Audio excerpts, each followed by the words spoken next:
Hello and welcome to Allstott Hill Memories.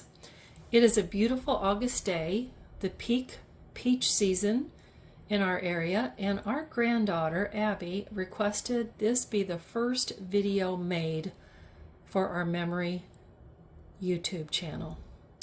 We call these pancakes, but really they're closer to fried pies or a variation on a fritter. My personal favorite for this recipe is to use peaches, but you can use pretty much any kind of fruit. The popular ones in our family were apple and blueberry. Apple is my brother Chris's favorite, and as far as blueberry pancakes, they're delicious, but be warned, if you use them, they splatter and pop and make quite a mess. So I do recommend using a splash guard if you choose to use blueberries. So let's get started. I learned this recipe from my mother, who learned it from her mother-in-law, my paternal grandmother. My grandma came to the United States in 1929 from Germany, and she died in 1995 at the age of 99. I have lots to share about her immigration and stories, but that will be for another day. I really am in awe about how these recipes are passed down through so many generations, and I hope Abby and our other grandkids, as well as their cousins, have an opportunity to view this and make peach pancakes on their own. So you will need a cup of flour, a cup of milk, 1 egg, which I already put in the bowl, a half a tablespoon of sugar, a dash of salt, and as much fruit as you choose to add. So I'm going to start, I always like to start by slightly beating the egg. Then I add the milk, stir that a little bit just to combine it, and then I add the flour. Now I'm using unbleached whole wheat flour, but that's not what I normally use. It's just what I happen to have on hand. And you'll find that this recipe is very forgiving. You can, the amounts are estimates, and sometimes you have to add a little more flour, sometimes you have to add a little bit more milk. It just depends. This looks like a pretty good consistency. I'll add that half a tablespoon of sugar and just do a dash of salt. And that really is a dash. Now I'm going to add the peaches, which I have already peeled. I'm going to set this aside and switch to a different spoon.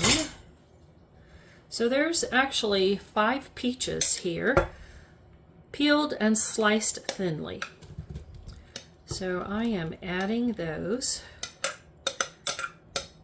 to the batter. You can see it's pretty full here. Now I'm going to gently toss. And what you're going to discover is that we're basically just having coated peaches in this very, very simple batter. Now, the next step is to fry them.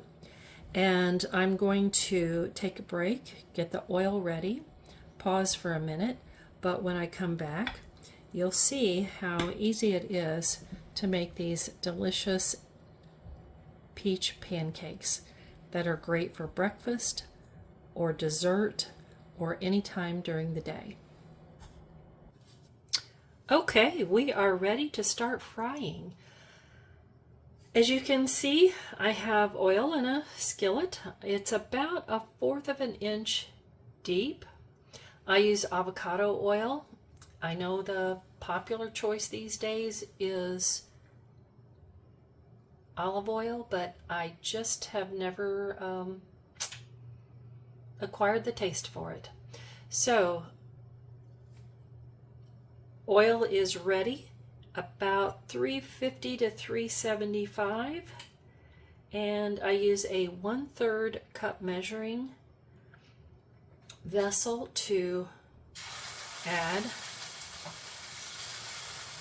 the batter.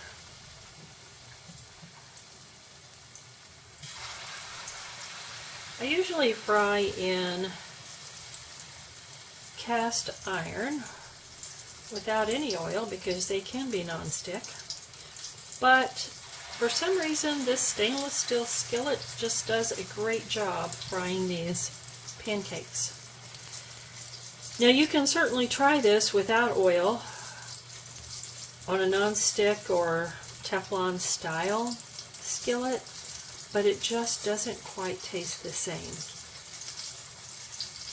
What we want to do is make sure that these get a nice golden brown.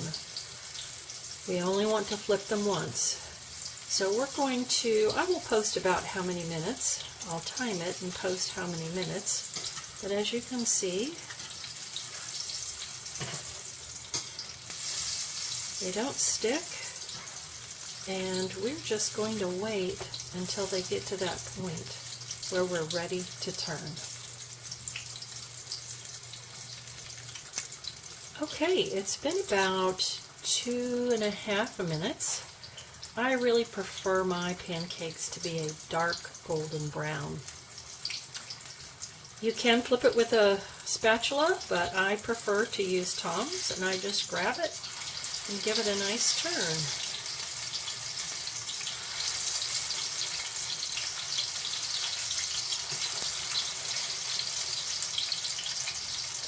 Okay, we'll let a couple more minutes go by and then we'll see the final product.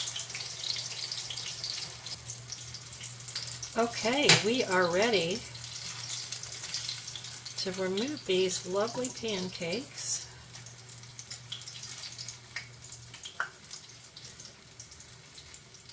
To a platter lined with paper towel. Now before we go on to the next step, I'm going to take a pause and add another batch.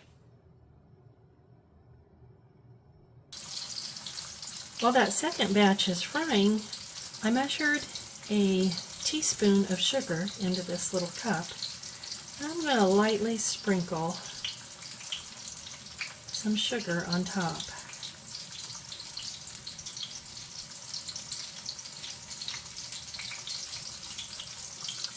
I still have about 1/2 teaspoon left, and that will go for the next set of pancakes. So let's take a look and see how yummy these are inside. If you want to add some syrup, you can, but you'll find that these lovely peach pancakes are delicious just the way they are. Abby, I hope that you'll be able to view this video long after we're gone and maybe even be able to teach your children and grandchildren how to make these wonderful fruit pies. Thanks for joining. I hope you enjoyed. If you have comments or questions, feel free to add them and I'll answer them the best I can.